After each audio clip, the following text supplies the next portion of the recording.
आज हम आपके लिए अपठित गद्यांश का उदाहरण नंबर 4 लेकर आए हैं। तो देखो, अपठित गद्यांश कहते किसे हैं? अपठित गद्यांश हम उसे कहते हैं जिसे पहले पढ़ा ना गया हो और उसका पैसेज दिया हो और उसे आप पढ़ें और नीचे दिए गए प्रश्नों के उत्तर देना रहता है। ये कहलाता है अपठित गद्यांश।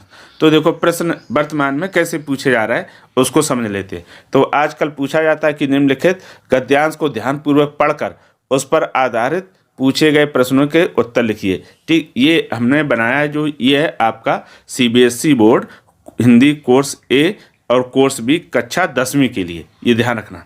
ठीक है, तो इसमें 3 प्रश्न एमसीक्यूज पूछे जाते हैं और 2 डिस्क्रिप्टिव पूछे जाते हैं। इस तरह 7 नंबर के प्रश्न पूछे जाते हैं। अब पहले पैसेज पढ़ लेते हैं, उसके बाद हम प्रश्न उत्तर पर आएंगे। अब जब गद्यांश आपको पढ़ना तो क्या ध्यान रखना है? सबसे पहले ये कि गद्यांश कम से कम 2 से 3 बार पढ़ो।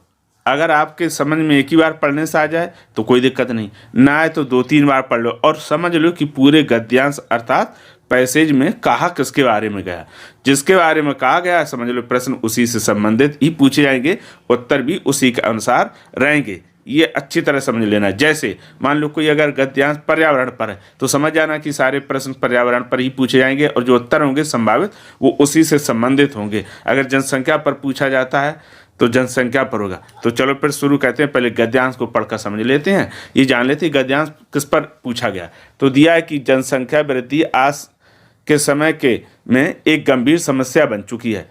विश्व की जनसंख्या लगातार बढ़ रही है जिसके कारण प्राकृतिक संसाधनों पर दबाव बढ़ता जा रहा है। जनसंख्या वृद्धि के कारण खाद्यान्न, पानी, ऊर्जा और आवास की कमी हो रही है। इसके अलावा जनसंख्या के कारण पर्यावरण प्रदूषण, ग्लोबल वार्मिंग और जलवायु परिवर्तन जैसी समस्याएं उत्पन्न हो रही हैं। विकासशील देशों में जनसंख्या वृद्धि की दर अधिक है जबकि विकसित देशों में यह दर कम है। जनसंख्या नियंत्रण के लिए शिक्षा, जागरूकता और परिवार नियोजन जैसे उपायों की आवश्यकता है।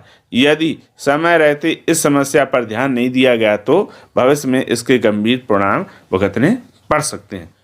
तो ये हो गया, देखो आपका पैसेज थोड़ा सरल है इसलिए आपको आसानी से ही ये आ जाएगा। ठीक है, तो ये हो गया आपका गद्यांश। देखो मैंने यहाँ पर एक ही बार पढ़ा है, आप कम से कम 2 बार पढ़ें। तो पूरा पैसेज किस पर दिया है? आपका जनसंख्या वृद्धि पर। तो सारे प्रश्न उत्तर इसी पर आधारित होंगे। तो पहला प्रश्न दिया है कि जनसंख्या वृद्धि के कारण किस पर दबाव बढ़ रहा है? दिया है शिक्षा पर, प्राकृतिक संसाधन पर, खेल और कला।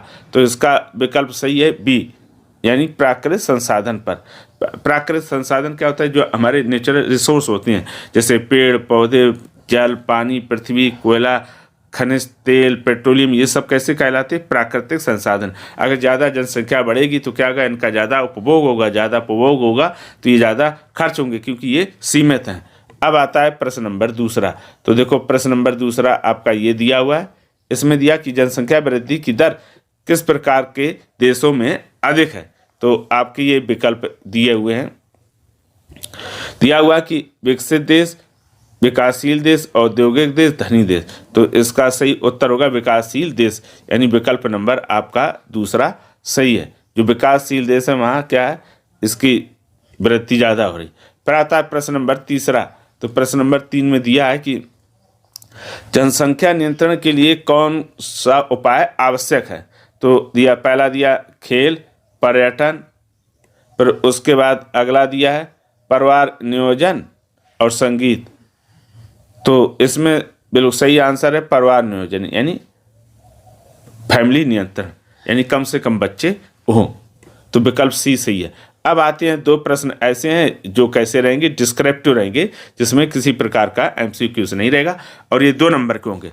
तो दिया है ये आपका चौथा, जनसंख्या वृद्धि के कारण उत्पन्न होने वाली समस्याओं का वर्णन करो। यानी जनसंख्या वृद्धि के कारण कौन सी समस्याएं पैदा होती हैं उसके बारे में बताना। तो उत्तर हम लिखेंगे।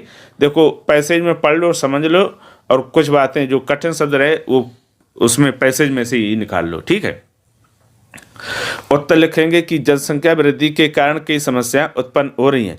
इनमें प्राकृतिक संसाधनों की कमी, खाद्यान्न और पानी की कमी, आवास की समस्या और ऊर्जा संकट शामिल हैं। यानी ये चीज़ें समस्याएं आती। इसके अलावा पर्यावरण प्रदूषण, ग्लोबल वार्मिंग और जलवायु परिवर्तन जैसी गंभीर समस्याएं भी जनसंख्या वृद्धि का कारण कारण बढ़ रही हैं।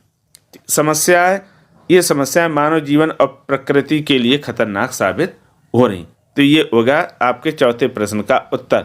अब आता है आपका प्रश्न नंबर 5, दिया जनसंख्या नियंत्रण के लिए कौन कौन से उपाय किए जा सकते हैं, यानी पॉपुलेशन कंट्रोल के लिए क्या क्या उपाय हो सकते हैं। आप चाहो तो डायरेक्ट लिख दो या पॉइंट में भी लिख सकते हो। तो उत्तर हम इस प्रकार से लिखेंगे कि जनसंख्या नियंत्रण के लिए निम्नलिखित उपाय किए जा सकते हैं। पहला दिया है शिक्षा, ये हेडिंग डली है। लोगों को शिक्षित करके जनसंख्या नियंत्रण के महत्व के बारे में जागरूक किया जा सकता है, यानी लोगों को ज़्यादा से ज़्यादा शिक्षित करोगे तो वो समझेंगे कि ज़्यादा जनसंख्या वृद्धि होगी तो समस्या क्या आएगी। दूसरा, परिवार नियोजन, छोटे परिवार के फायदों के बारे में लोगों को समझाना और परिवार नियोजन के साधन उपलब्ध कराना। फिर तीसरा है सरकारी योजनाएं, सरकार द्वारा जनसंख्या नियंत्रण से संबंधित योजनाएं और अभियान चलाए जा सकते हैं, हालांकि हमारे देश में तो पहले ही से चलाए जा रहे हैं। फिर आता अंतिम, मीडिया और जागरूकता। तो मीडिया के माध्यम से जनसंख्या नियंत्रण के संदेश को व्यापक स्तर पर फैलाया जा सकता है, यानी आजकल क्या है, जागरूकता के लिए तो बहुत अच्छा है। आपके पास मोबाइल है, इंटरनेट है, व्हाट्सएप है, ट्विटर है, इंस्टाग्राम है, यूट्यूब है या फिर वेबसाइट है, इनके तमाम टीवी हैं, इनके माध्यम से आसानी से क्या लोगों को जागरूक किया जा सकता है। जितना ज़्यादा जागरूक करेंगे उतनी ही क्या होगा, हमारी मुश्किलें आसान हो जाएंगी। तो ये हो गया आज आपका अपठित गद्यांश का उदाहरण नंबर 4, थोड़ा सिंपल सा। अब इसके बाद जब मैं 5वां लाऊंगा थोड़ा स्टैंडर्ड लेवल का लाऊंगा, ताकि आपके लिए थोड़ा क्या चैलेंजिंग हो। मैंने इसके डिस्क्रिप्शन बॉक्स में और भी अपठित गद्यांश की लिंक दे रखी है, और वहाँ जाइए, आप उसको क्लिक करिए, और अगर किसी प्रकार का कोई डाउट समस्या आती तो हमें कमेंट जरूर करिएगा। तो फिर आज के लिए इतना ही। अब हम फिर मिलेंगे 5वें अपठित गद्यांश के साथ, तब तक के लिए धन्यवाद।